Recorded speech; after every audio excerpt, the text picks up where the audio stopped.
guys, welcome to another episode of Metal Mastermind. Here I am, your co-founder and co-host, Jason Stallworth, and also co-founder and co-host, Ken Candelas. Ken, dude, we're going to talk about something, and everyone, we're going to talk about something that Ken knows a lot about. This is, I don't want to say brand new, but it is kind of new to a lot of folks, and I don't know anything about this stuff, dude, so I'm excited for you to explain what the crap this stuff is, NF, whatever, and you guys are going to get some organic questions for me. So, Ken, dude, I'm going to just ask you to kick it off. What the heck is this stuff? NFT? Yeah, NFTs. Yeah, man. So NFTs, well, it stands for non-fungible tokens.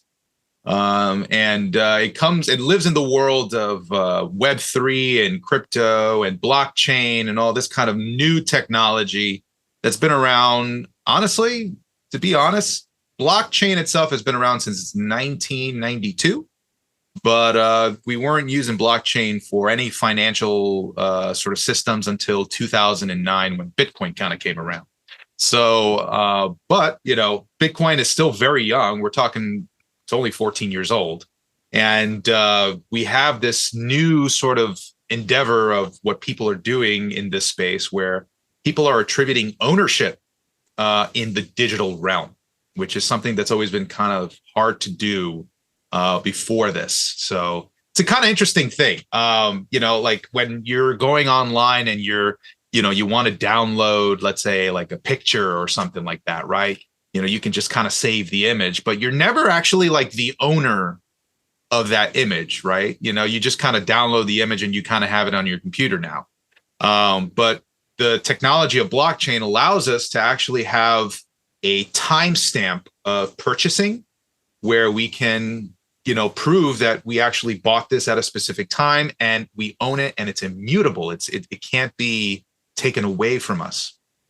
Now, before we go any further, and I should have stated this in the beginning, we are going to talk about how this relates to music, because I know some of you we've already lost, and I'm one of those people we've lost. Like, okay, yeah, I get it, Ken. I'm going to go, do something else now. But let me put it to you. Let me put it to you this way, okay? So let's say there was, you have the Mona Lisa, right? Gotcha. Big, very, very famous piece of art. Now, what makes the Mona Lisa a one of a kind? I'd say because she looks like she's listening to some doom metal, right? Well, no, but for real, like, what do you think is one of the things about the Mona Lisa that makes it original? I mean, it's just the original painting, right? I mean, I don't, right? that's it, dude. You can't replicate that. You can try. You can take pictures of it and maybe draw it or whatever. But would it be the fact that it was made by Leonardo da Vinci? Well, that's the obvious fact, right? Yeah. So it's an obvious fact, but we have evidence that the Mona Lisa was made by Leonardo da Vinci, right? And I usually miss the obvious, by the way. So, but it's okay. But Leonardo da Vinci's Mona Lisa is so valuable, right? I think it's even like in $1 billion or something like that. It's so valuable, right? Because it's the only one, right? It's a non-fungible asset. It means it can't be duplicated. Okay. So when we talk about something in the digital world, okay, the digital world's entire problem, and you can relate this all the way back to Napster, is that people were copying all this original stuff, right? Copying the masters, putting them for free online. And then, the only way that we were able to actually attribute to whoever owned this song was through copyright, right? So what if we were able to take copyright and put it into a digital form where we could actually trace via digital technology who was the original owner? Right. That's the power here. So we're talking about a Mona Lisa kind of idea, right, of original and growing value over time through art and music or documentation. Hell, it could be real estate. It could be anything you want.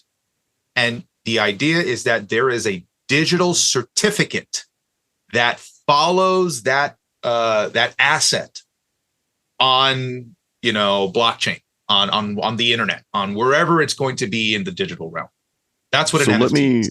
Let me wrap my simple mind around this, because I always make the joke I'm like Leonard Skinner, not a simple man.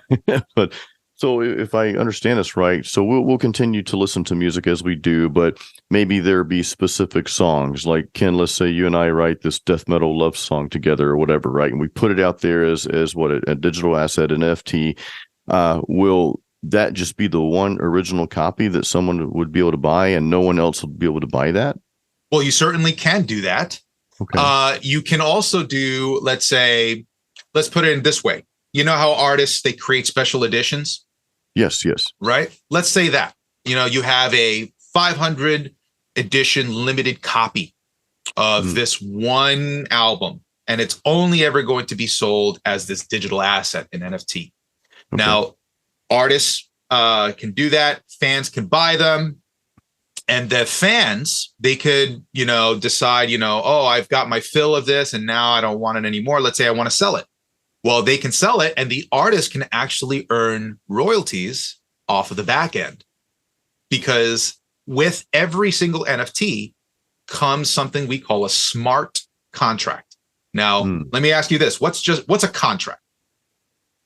Well, that's just the agreement between, two parties, two entities, right? It's just that's all it is, right? It's just an agreement, right? So if I create a smart contract, the contract is sort of autonomous. It enacts on its own based on the parameters that you give it.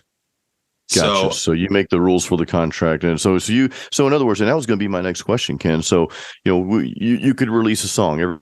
Everybody listening right now, you could release, let's say you want a special album as an NFT. You could say, hey, there's only 100 copies of this NFT. People purchase it. Of course, the artist gets their percentage. But if one of those folks decided, hey, I don't want it anymore, or I've had my fill, like you said, Ken, I want to sell this to somebody else. Well, they can sell it, but the artist is going to get a percentage of that every time it's sold. Because that was going to be my question. What happens after they sell it? Can they still, collect on that? Yeah, this is the power of blockchain. Because passive income, right? Passive income. So that's what we're all about. So yeah. Exactly. So blockchain is all about time stamping information, right? So the creator of that NFT will always be written into the contract. Gotcha. So that contract, and it's immutable. It can't be changed. Okay. That's the thing about this. It can't be changed. You have like, there are protocols out there, like Bitcoin is a protocol. It's also it's a coin, but it's a protocol. It's an algorithm. And then there's also like Ethereum. You may have heard of that one too. Yes. Yeah. Right. And so these ones are sort of like the big blue chip, sort of cryptocurrencies that are out there, and their technology that underlies them is so well made. It's almost impossible to hack them. So you're going to have this strong foundation of being able to release, something like an NFT on a protocol that has a lot of security behind it. And everything moving forward, right? Since it's immutable, it can't be changed, which means that your royalties will always be the same moving forward. So this brings me to another question, though. How in the world do you keep people from copying that digital asset? Like, what if somebody, like, is it stored in like the cloud or in a place, or what if, can people put it on their hard drive and listen? So great question. So because the creator of the NFT is always known, you can, if somebody were to just copy that, let's say they copy the actual asset itself, it would never have the same sort of history, the same digital footprint certificate history. It would be just a copy of what is the original still. Okay. Because underlying that, you could actually see where was the transaction history. And if somebody were to do their research and go back, they could see, oh no, this is actually a fake. This is not the real one. So you have that digital footprint that trails all the way to the beginning. But if someone didn't care about the digital footprint and they just wanted to hear the album and have their own copy of the album, they could, in a sense, copy that. Or you could copy my album and give it to your friend or something like that. Definitely. I mean, it doesn't stop anybody from pirating anything. Gotcha. At the end of the day, you're still beholden to the user. So Yeah. Somebody who even downloads the NFT could be like, hey, I took this information that I got from the NFT and let me put it on, SoundCloud, whatever. They can do that. That's just what we have to deal with today. But that's not the purpose of the NFT. The NFT is not supposed to, how would you say, let's say gatekeep or secure things. The whole thing about an NFT is to show authenticity to something. Gotcha. That's all it's about. It's a footprint, right? So it's like saying, hey man, I go and buy like this action figure that comes from like a 1969 collection, right? And like, if I went to an appraiser, they'd be like, oh man, this toy, oh yeah, this is the real deal, and it's worth this much because of that. And then if I took a fake and I brought it to the same person, they'd be like, yeah, no, this is not the real deal, so it's worthless, right? And and they would be able to define what was real and what was not based upon their experience, their expertise. Now replace that expertise with just code that shows what is real and what would be fake in that instance. So if you were to say, for example, to a potential fan, hey, I got this, special edition copy of, Jason Stallworth's album. And they go, okay, so let me see. Let me look at the details about that. Oh, it comes from Jason Stallworth. Jason is the one who created this NFT. So yes, I will buy this for this much because I know it's real. Okay. Right. Versus, oh, let me go and check, this fraud that made this other NFT. Oh, it's not Jason Stallworth. Jason Stallworth didn't mint this, right? So I will not buy this because it's a scam. It's a fake.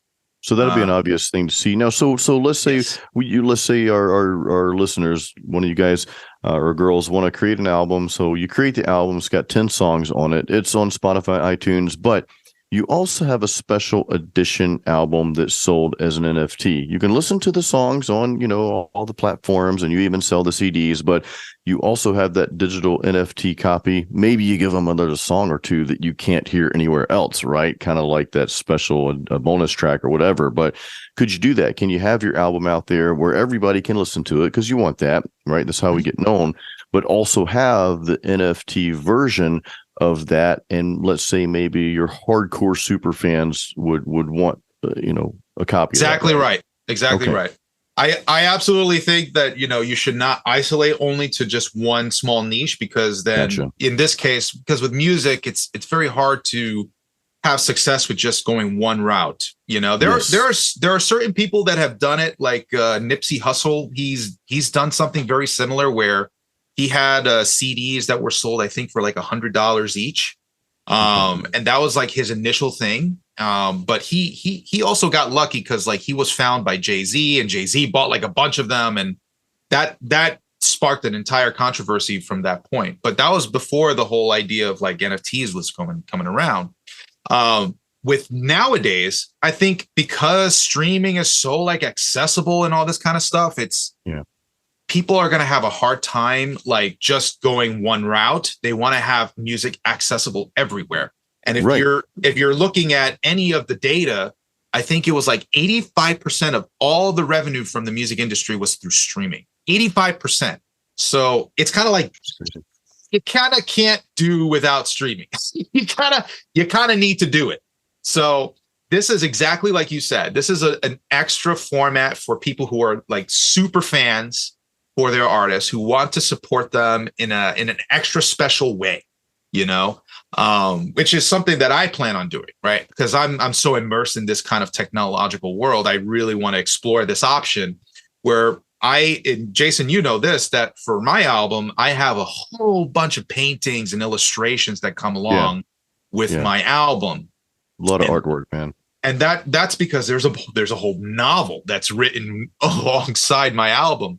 So my idea is to use the artwork as NFTs in the future, and then have some attributing factors to that where they can access, maybe let's say like orchestral tracks or, some other special version of the album that they wouldn't have with just streaming. So I like that. I like what you just said. You know, you've got the orchestral tracks that only the NFT folks get, only someone who buy. I like that. I was thinking in my head just right before you said that. I'm thinking, man, well, we've got the album out there, but what if I give just the raw version of those tracks as an NFT? These are the original recordings and no post Oh yeah. processing. It's just kind of garagey and just, you know, it's just the raw track, something like that, you know. And actually, some people have done some very interesting things. There are ways that you can make NFTs very unique too. So for some people, when they create the art for NFTs, what they do is they create like this layered mechanism where they have a background. Let's say they have a figure, but then it randomizes the features of that figure for every person who mints the NFT. And when I say mint, it means they're creating the NFT. So if they're going to get this NFT, the algorithm will just randomize all this stuff, and then they'll come out with a unique piece of art, which is kind of cool. And some people have in the music industry have attributed a way to randomize creating music.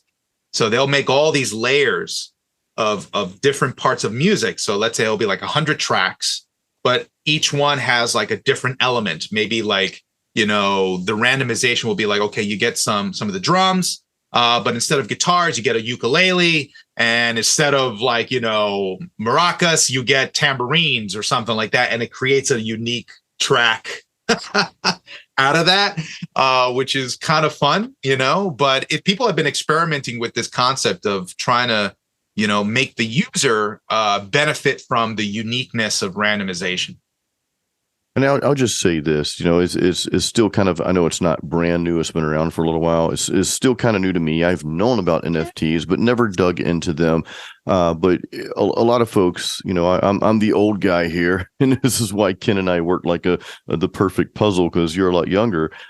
So you and plus, you know, you're in the education system as an instructor as well. So you have to stay on top of this sort of thing, being plugged into the industry the way you are. Me, on the other hand, you know, I mean, I'm a full-time musician as well, but my focus hasn't been this new stuff. So for people like my age, I'll be 48 later this month.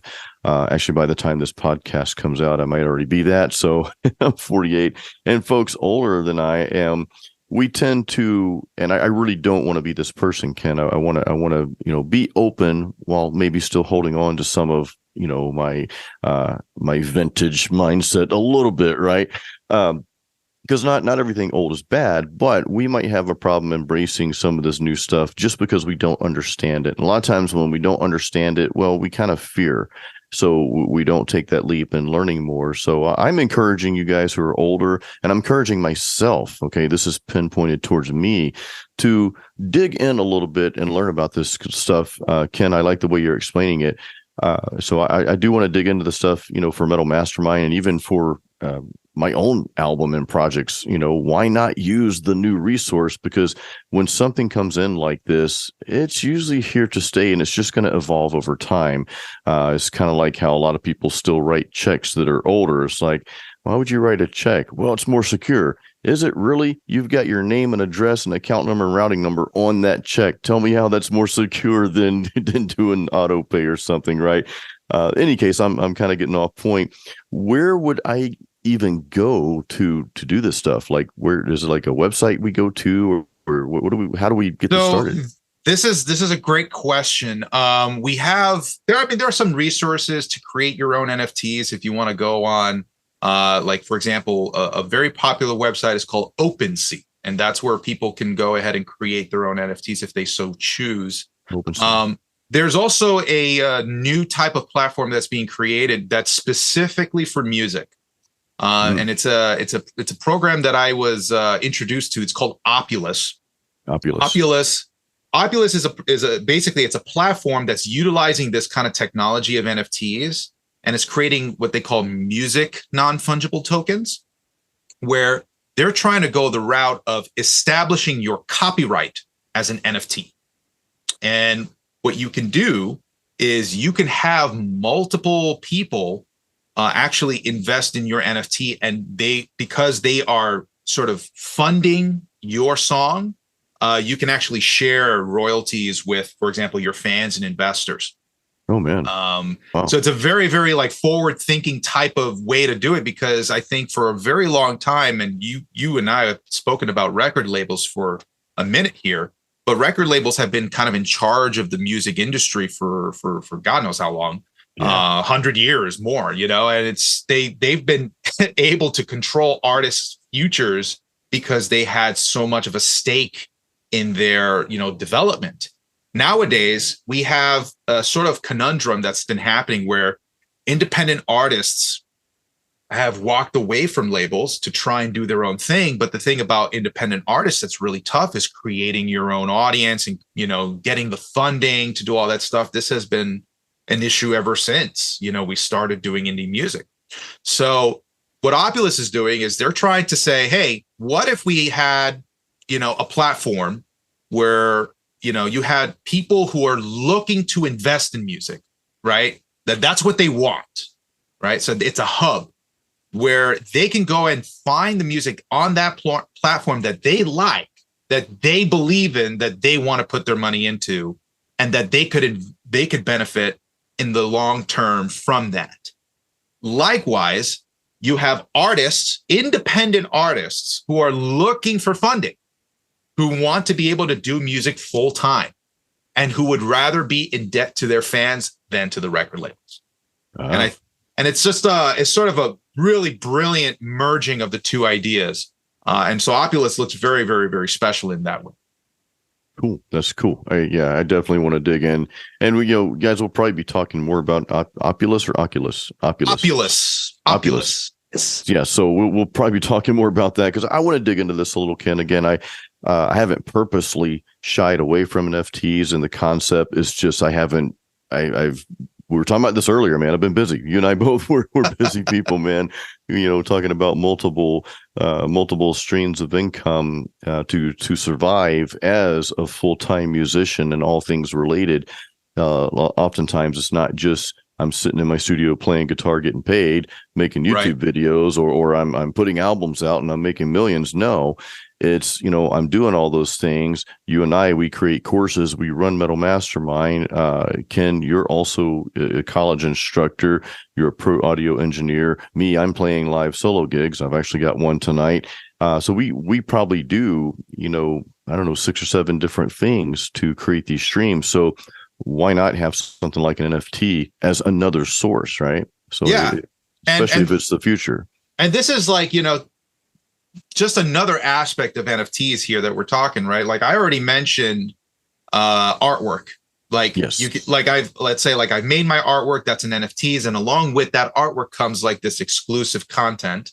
But then there's also the other side of it where it's like not just artwork that's being placed as an NFT, but I'm actually talking about the underlying copyright to that art, you know, that can be exposed as an NFT as well.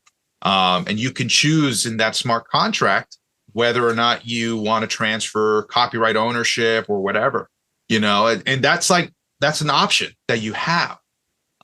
This is just thinking like big, right? Like what is this idea of having digital ownership and how can it be used? I mean, I'm not going to be surprised if people start taking this stuff and saying, hey, I'm going to put the title deed to my house as an NFT, you know, you know, or, you know, like real estate just in general, right? There are even people that are trying to attempt to fractionalize real estate, where the entire sort of concept of like land space has like its own value, and people can buy into that at a fractionalized cost.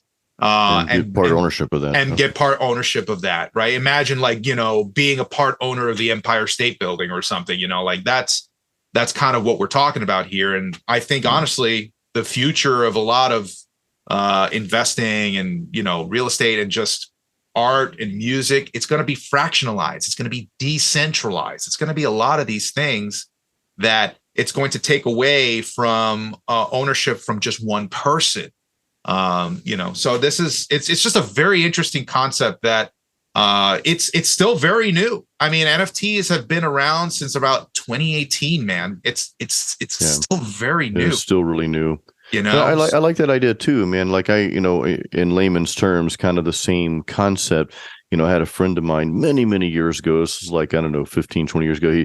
He went in to buy a condo with another friend because this is in, Tampa. This is right before the 2008 crash. And of course, bad things happened, but they went in together because neither one of them could afford it on their own, right? The down payment to get into that place, and they were going to buy it. So they came in and bought it together. So this is kind of the same concept of buying something huge. Well, one person doesn't have to have the funding or the capital or the means to invest in that to own the whole thing. Now you can have multiple people be a part of that. And I guess if that's sold, whatever profits would be shared. So maybe the profits aren't as great, but you were able to get into something. Whereas if you didn't have that opportunity and didn't have the funds to invest in something big, you wouldn't make any profits, right? So Correct. if I'm wrapping my head around this right, then that kind of makes sense now. Yeah, it's kind of adding a utility to sort of ownership in a sense.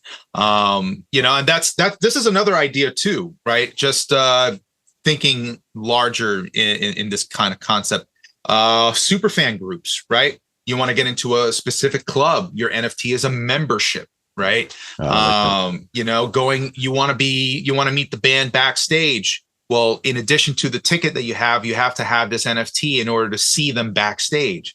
There's like a whole bunch of ideas that people can utilize this kind of stuff. Yeah. And because it's online, it's digital, right? It's easily traceable. Like you can find it. It's open source, so to speak. So you want to think of this as not just like one little niche bubble that only happens in the crypto space. This is something that I honestly believe, in my opinion, is it's going to expand to the rest of the world because it's open source. It's not tied to borders. It's very much of a global kind of ecosystem that's kind of being built here. So Ken, let's say you and I perform a show and we create 5 NFTs to meet Ken and Jason backstage. So we play a show. Those 5 fans that bought those NFTs, they come meet us. Now they've already met us. Okay, that was a cool experience. They can now sell that NFT to someone else that wants to meet us backstage, right? Is that how that works? Well, I mean, that would depend on what the parameters of the NFT are. Yeah. Gotcha. Which we set those okay, gotcha. Because I would think you'd want to give that opportunity. It's like, okay, well, because you want the NFT to be sold at some point so that you can profit from that, right? Yep. Man, I've got so many ideas. You and I have to talk after we do this podcast. I've got a metal mastermind idea that might be really cool. Yeah. Well, and I want to dispel, maybe some caution from a lot of people there. This is still a very new space. So it's still kind of like a pioneering industry at this moment. You still got to be very careful when you go out into the crypto space. There's not a lot of regulation that goes on in there.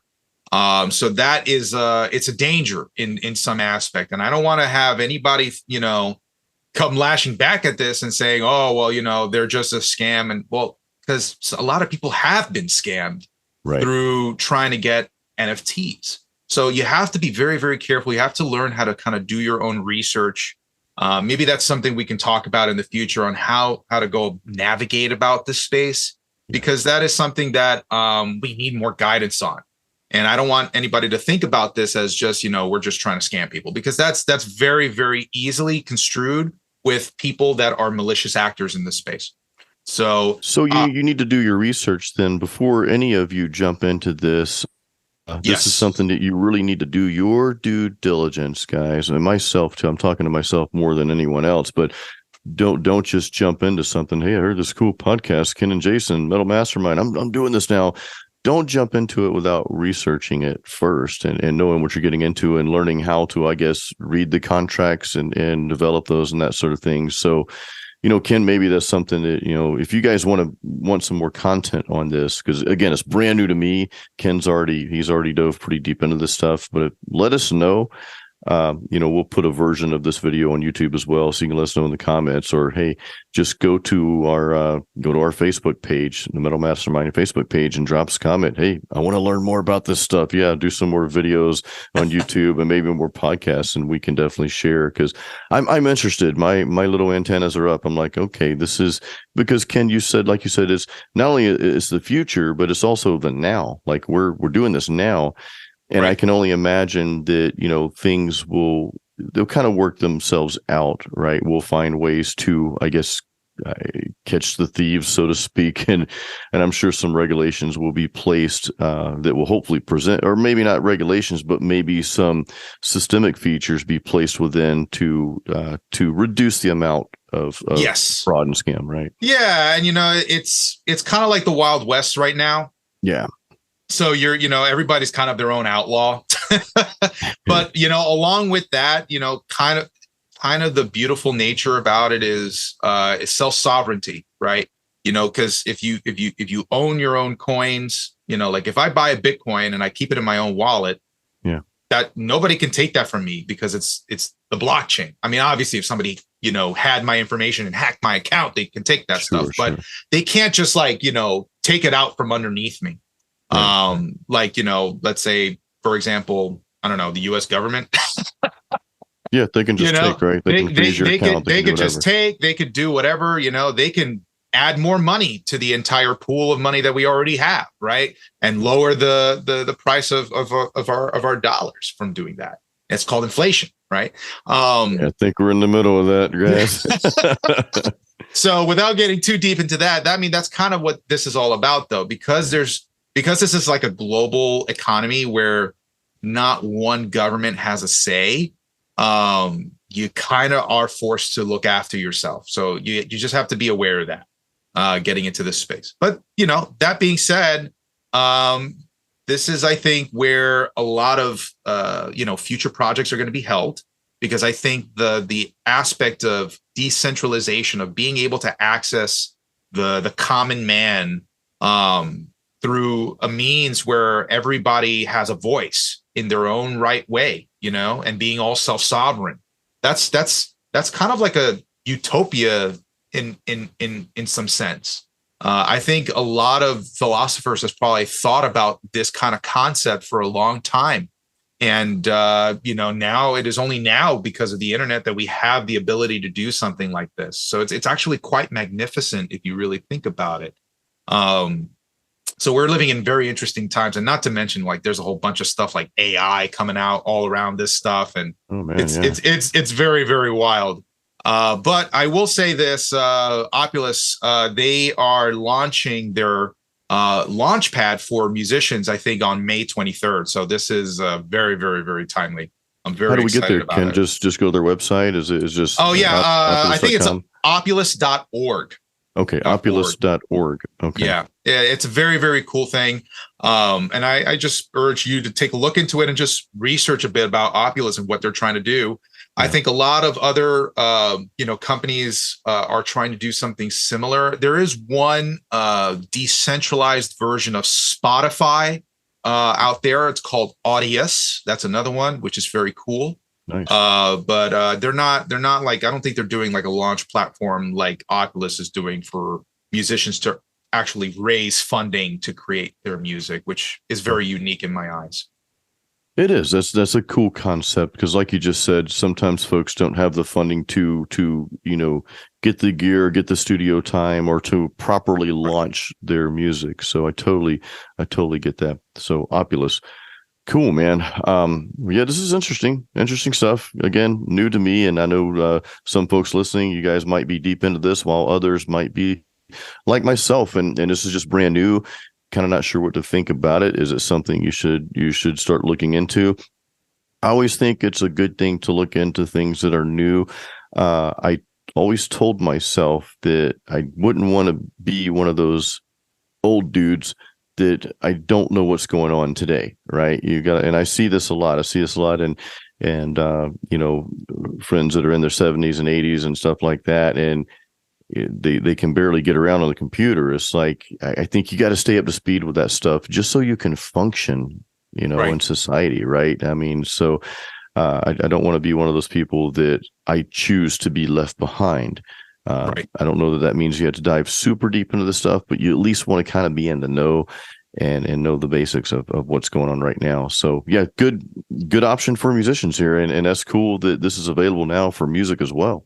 Yeah, and I mean, who knows, Jason? This is Metal Mastermind. We teach our students a whole bunch of things, and Yeah. maybe if there's enough demand for it, maybe we'll create a course where I'll talk a little bit more about this on NFTs and crypto and Web3 and decentralization. Maybe that's an option that if you're interested, please voice it, because then that tells us maybe there's content there that you guys want to really learn. Yeah, please let us know, guys. Well, Ken, anything else we should know about NFTs without going too much deeper here? I think that really kind of closes it off for today. I do want to thank Oculus. They did sponsor this episode, and they're very good friends of mine, and they're an amazing project that I've done a lot of research into them. I think for about 2 years before I was actually ever accepted as an ambassador for them. So I just want to really thank them, and it's just something that I'm very passionate about. Web3 and music and metal music for that matter. Of course, you guys know that. So I wanted to just open the conversation about it, because I think in many ways it's hard to sort of bridge the gap between traditional making music and what the future looks like for a lot of this. And I think just a conversation about that is healthy to have. So I hope that you guys also feel that way and you feel reciprocated enough to let us know if this is something that you guys enjoy, and we'll talk about it as much as you guys want to hear about it. So thank you to Oculus. Yeah, thank you, Oculus. And guys, you can listen to our podcast, by the way. We've got it on Metal Mastermind on our website, but we also have it on Spotify. We have it on Apple and Google Podcasts as well. And hey, don't forget to go to metalmastermind.com. Check out all of the courses that we have there, guys. That's what we're all about, is really helping you become better and create your own sound. So on that note, guys, as always, create your own sound.